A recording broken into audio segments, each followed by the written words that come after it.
Chapter 37, Distance. The view from the Hearst-Linden Clinic's executive suite was breathtaking, but all I could see was the reflection of a woman I barely recognized. I was wearing a charcoal pinstripe suit, Alexander's favorite color, but tailored for my body. My hair was pulled back into a knot so tight it made my scalp ache, a physical manifestation of the control I was trying to maintain. On the desk in front of me sat the Sterling Blackwood merger termination files. I was the majority shareholder. I was the CEO. I was the woman who owned the room. But the man who usually occupied that room was 3 miles away, staying in a separate hotel on the other side of the lake. Distance. It was my choice. After the rescue in the cottage, after the electrodes and the fire and the betrayal of his life-term clause, I had realized that we couldn't just go back to the penthouse and play house. The fallout of Act III wasn't just corporate. It was a radiation that had seeped into our bones. Every time he touched me, I didn't just feel desire. I felt the ghost of the zip ties. Every time he spoke, I listened for the hidden command. I needed to know who I was when I wasn't being protected or managed by Alexander Blackwood. A knock at the door broke my train of thought. It was Dr. Vogel. The first patient is ready for the synchronization, Maya. The factor 4 bridge is holding perfectly in the simulations. We are ready for the live trial. Thank you, doctor. I'll be there in 5 minutes. I stood up and walked to the window. Across the dark, shimmering expanse of Lake Zurich, I could see the lights of the Bore au Lac. Alexander was there, probably sitting at a desk, dismantling a rival or checking my security logs. Even from 3 miles away, I could feel the gravity of him, pulling at me, trying to bring me back into his orbit. I picked up my phone and saw a text from him. It had arrived 10 minutes ago. I'm at the back of the observation gallery. I won't speak. I won't interfere. I just need to see you win. I felt a pang of longing so sharp it brought tears to my eyes. I wanted him there. I wanted to turn around and see him nodding, the steward ensuring the world stayed still while I changed it. But that was the trap. I had to win this on my own. Don't come, I typed back. My thumbs hovered over the screen. I need the distance, Alexander. Please. I hit send and turned off the phone. The distance wasn't a punishment for him. It was a survival tactic for me. Because if I let him in today, I would never truly know if the room was mine or if I was just a guest in his. Alexander POV. I stared at the screen of my phone until the white light burned into my retinas. I need the distance, Alexander. Please. The words were a sentence I deserved, yet they felt like a slow-acting poison. I was sitting in the library of my hotel suite, a glass of scotch in my hand that I hadn't tasted. The room was silent, the kind of silence that makes you hear your own heartbeat, a frantic, irregular thud of a man who had finally lost the only deal that mattered. I had given her the company. I had cleared the name. I had faced down Vane and my mother. I thought that would be enough to buy my way back into her trust, but Maya was right. You can't buy trust with an empire. Trust is the one asset that requires a currency I didn't have, vulnerability without a safety net. I stood up and walked to the balcony. The Swiss air was biting, a cold slap that matched my mood. Below me, the city of Zurich was a grid of order and precision. For 15 years, I had been the one who maintained that order. Now, I was a ghost in a city that had already moved on to the next scandal. Sir. Marcus appeared in the doorway. He looked at the phone in my hand, then at the scotch. He didn't have to ask. She doesn't want me there, Marcus. She's starting the live trials, sir. The global medical community is tuned in. The Sterling name is about to become the most valuable brand in biotechnology. I know. I looked out at the hill where the clinic sat, a white beacon in the twilight. And she needs to do it without the Blackwood shadow hanging over her. If I'm in that room, the headlines tomorrow won't be about the cure. They'll be about the steward and his protégé. You could watch from the remote feed, sir. No, I turned back into the room, my jaw tightening. If she wants distance, I'll give her the horizon. Call the pilot. I'm going to London. Marcus froze. London, sir, the trial lasts 48 hours. You said you'd never leave her again. I'm going to London to deal with the Knight Group's liquidators. I'm going to ensure that when Maya finishes those trials, there isn't a single legal hook left in her legacy. I grabbed my blazer from the chair. I'm not leaving her, Marcus. I'm clearing the path, but I'm doing it from 300 miles away so she doesn't have to smell the smoke. As I walked toward the door, I caught my reflection in the mirror. I looked like the man from the gala, sharp, cold, and calculated, but the eyes were different. They weren't looking for a conquest. They were looking for a way to be worthy of the distance she had requested. London, I repeated. Tell the jet we leave in 30 minutes. Maya POV. The observation gallery was a cathedral of glass and humming servers. I stood at the central console, my hands hovering over the holographic display. Below me, in the sterile theater, the first patient, a 60-year-old man named Thomas, lay in the neural mapping cradle. The Factor 4 bridge was glowing a steady, pulsatory violet on the monitors. Initiating synchronization, I said, my voice echoing through the intercom. The room went silent. I felt the weight of 1,000 scientists, investors, and ghosts watching my every move. I looked at the spot at the back of the gallery where Alexander usually stood. It was empty.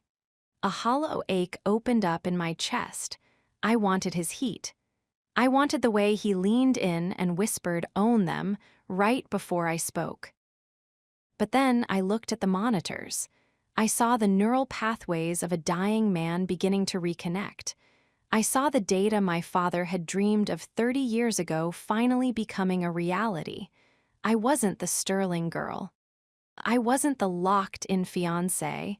I was the architect. "Bridge active," Dr. Vogel whispered. "Maya, look at the frontal lobe. It's stabilizing." For the next 6 hours, I didn't think about Alexander. I didn't think about the distance. I lived in the code. I navigated the storms of Thomas's consciousness, guiding the algorithm through the wreckage of his memory. It was a dance of logic and empathy, a performance that required every ounce of my soul. When the synchronization was finally complete and Thomas opened his eyes and spoke his wife's name for the first time in 5 years, the gallery erupted into applause. People were weeping. Cameras were flashing. I stepped back from the console, my legs shaking. I had done it. I had saved the science. I had redeemed the name. I walked out of the gallery and into the quiet hallway, needing a moment to breathe. I pulled out my phone, expecting a flood of congratulatory messages. There was only one notification. An email from the Blackwood private server. "The London liquidation is complete. The Sterling Knight hook is gone. The tower is yours, unencumbered. I'm staying at the Dorchester. I'll wait for your signal." I leaned against the wall, a sob of exhaustion and relief breaking through. He was in London. He had left the city to give me the space I asked for, but he was still working for me. He was still the wall between me and the dark. The distance was working. I was the CEO. I was the victor. But as I looked at the empty hallway, I realized that the room I had fought so hard to own was very, very cold without him in it. Alexander POV, London, 2 a.m. The Dorchester was a monument to old-world power, but to me, it felt like a waiting room for a life I wasn't sure I was allowed to have. I sat in the dark of my suite, the fireplace the only source of light. My laptop was open, showing the live feed of the Zurich press conference. Maya was at the podium. She looked radiant. She looked lethal. She handled the questions about Eris Thorne and the locked-in contract with a grace that made the reporters look like schoolboys. She didn't mention me, not once. She spoke about the team, the vision, and the future. In the eyes of the world, Alexander Blackwood had been deleted from the Sterling story. I closed the laptop. That was the price. I had to become the ghost so she could be the sun. The door to the suite opened. I didn't turn around, thinking it was Marcus with the final signatures from the liquidators. The distance is a heavy thing, isn't it, Alexander? I froze. I knew that voice. It was smooth, female, and filled with a terrifying, familiar amusement. I turned. Sarah Jenkins was standing in the doorway. The woman from 2012. The one my mother had discarded. The one I had been anonymously funding for years. She looked different. Older, sharper, her hair cropped short. She was wearing a tailored suit that didn't hide the strength in her shoulders. She looked like a woman who had survived a Blackwood and lived to tell the tale. "Sarah," I said, my voice a low rasp, "how did you get past my security?" "I didn't have to. Marcus let me in. He thinks you need a reality check." She walked into the room, her eyes sweeping over the luxury with disdain. I saw the news, the Sterling redemption. "It's a nice story, Alexander. Almost as good as the one you told me before you let your mother destroy my career." "I'm not that man anymore, Sarah." "Aren't you?" She stepped closer, the firelight catching the scars of bitterness in her eyes. "You're still in the best hotel in London. You're still moving pieces on a board. And you're still keeping the woman you love at a distance because you're too afraid to let her see that you're nothing without the game." "I'm giving her what she asked for." I shouted, standing up. "She asked for distance. She asked for a chance to lead." "She asked for a partner, you idiot," Sarah snapped. "But you don't know how to be a partner. You only know how to be a steward or a master. And since she won't let you be the master, you've decided to be the martyr." She walked to the window, looking out at Park Lane. I watched Maya's press conference. She's brilliant, she's powerful, but did you see her eyes? Every time she finished a sentence, she looked toward the back of the room. She was looking for you, Alexander, and you weren't there. I felt a surge of physical pain in my chest. She told me not to come. She told you she needed to know the room was hers. She didn't tell you to abandon the house. Sarah turned to face me. "If you want to save what you have, stop managing the distance. Start inhabiting the mess. Because if you stay in this hotel, waiting for a signal, you're going to wake up one day and realize she's found a man who isn't afraid to stand in her shadow." Sarah walked toward the door. She stopped and looked back. "I'm keeping the funding, Alexander. Not because I forgive you, but because I'm using your guilt to build a world where men like you don't get to make the rules anymore. Consider it my locked-in clause." She vanished into the hallway, leaving me in the silence. Maya POV, Zurich 2 days later. The trials were a global success. My father was moving his legs. The Blackwood Sterling stock had tripled. I was the most powerful woman in tech, and I was miserable. I sat in the penthouse, the one Alexander had given me. It was empty. The Vigil of Justice statue was back on its pedestal. The crack in the glass window had been repaired. Everything was perfect. But the scent of sandalwood was fading. I walked to the bedroom and lay down on the bed. I looked at the nightstand. There was a single, small envelope I hadn't noticed before. It was tucked under the Icarus files. I opened it. Inside was a handwritten letter, not on Blackwood stationery. just a plain piece of white paper. Maya, the distance is the hardest thing I've ever had to build. Every mile between London and Zurich feels like a year I'm losing with you. I know why you asked for it. I know you need to see the world without my shadow. But please know this, my shadow isn't a cage. It's a foundation. I'll stay in London as long as you need. I'll stay in the dark as long as it helps you shine. But the room isn't yours because I gave it to you. It's yours because you took it. And I have never been more proud to be the man who was conquered by you. I'm not the steward anymore. I'm just Alexander. And I'm waiting for the woman I love to tell me it's time to come home. Forever. I clutched the letter to my chest, the tears finally falling. The distance hadn't been about him. It had been about my fear. I was afraid that if I let him close, I would disappear again. But as I looked at the ring on my finger, the new one we had picked out in a small shop in Zurich, a simple band of gold with a single, clear diamond, I realized the truth. I couldn't be the CEO I wanted to be if I was living in fear of the man who loved me. A true titan doesn't need to push people away to feel powerful. A true titan knows when to let someone in. I picked up the phone. I didn't text Marcus. I dialed Alexander's private line. He answered on the first ring. He didn't say hello. He just breathed a jagged, expectant sound. Alexander, I whispered. Maya, his voice was a wreck. Is everything okay? The trials. The trials are perfect. The company is stable. The room is mine. I paused, my heart thudding. But the bed is too big, and the silence is too loud. There was a long, agonizing pause on the other end of the line. Are you telling me to come home? He asked, his voice trembling. No, I said, a smile breaking through the tears. I'm telling you I'm coming to London. I have a board meeting at the Dorchester in 4 hours, and I'm going to need my chief strategist by my side. Maya, get the room ready, Alexander, and don't you dare try to manage the minibar. I'm the boss now, remember. I heard him laugh, a real soul-shaking laugh that sounded like the end of a war. I'll be at the entrance.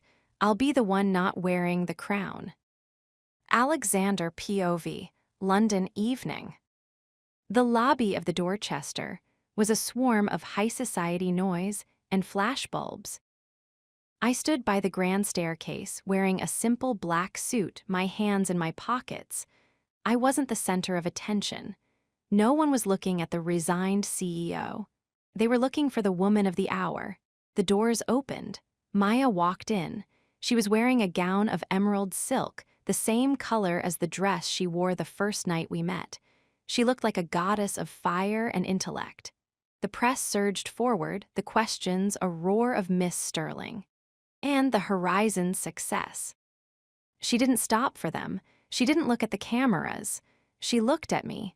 She walked straight through the crowd, her head held high, the power she radiated making the world feel small.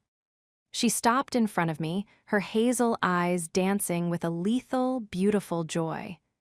You're late, Mr. Consultant, she whispered. I was waiting for the boss to arrive, I replied, stepping into her space.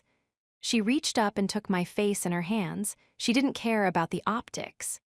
She didn't care about the board.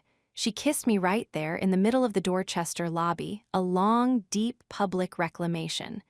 The flashes were a blinding storm, but I didn't see them. I only saw her. The distance was gone.